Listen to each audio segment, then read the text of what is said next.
Même en panne totale, je fonctionne toujours. Salut les amis, bienvenue pour cette nouvelle vidéo sur l'entretien de la Vector 4000. C'est parti, on y va!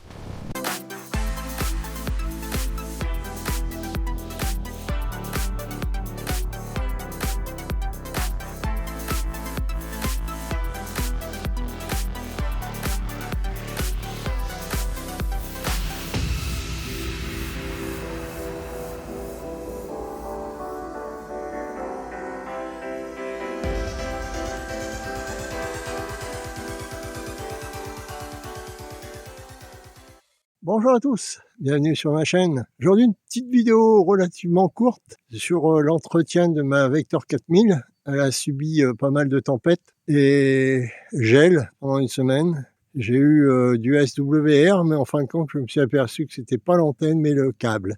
Et j'ai bien fait, je vais vous montrer. On va voir ça tout de suite. Alors la PL étanche, elle a bien tenu.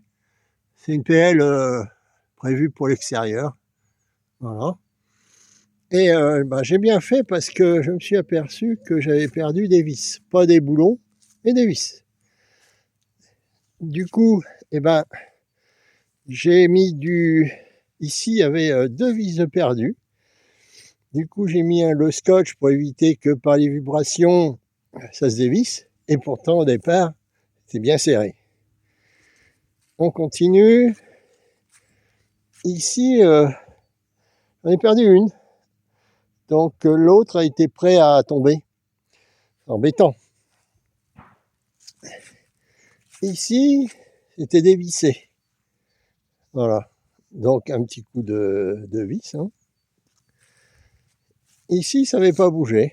Tant mieux. Mais par précaution. Hein. Je préfère mettre du sparadrap, comme on dit. Ici, c'est pareil. Donc du coup, j'ai mis du sparadrap. Ici, vu que c'est une antenne 27-28, 10, 11 mètres, j'ai réglé pour être un petit peu plus courte. Donc, elle va monter un peu plus en fréquence. Quand je l'ai montée avec l'arbre, c'était un peu tordu. Donc, j'ai remis de niveau tout cette... j'ai mis en forme, en fin de compte. Voilà. Bon, ceci dit, ça a pas mal tenu quand même. Hein. C'est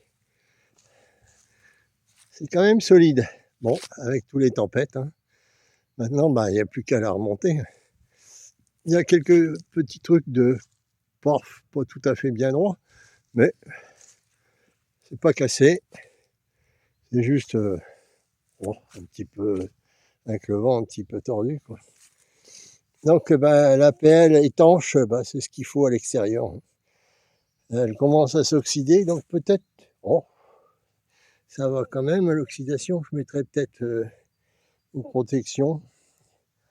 Du coup, j'ai plus qu'à remonter. Et c'est pas léger. Hein. N'ayant pas trouvé de mât aluminium relativement fiable, solide, en France, c'est assez compliqué. Donc, quand on peut avoir un mât basculant, faut pas hésiter. Hein, parce que là, je l'ai basculé, mais il n'y avait pas de câble.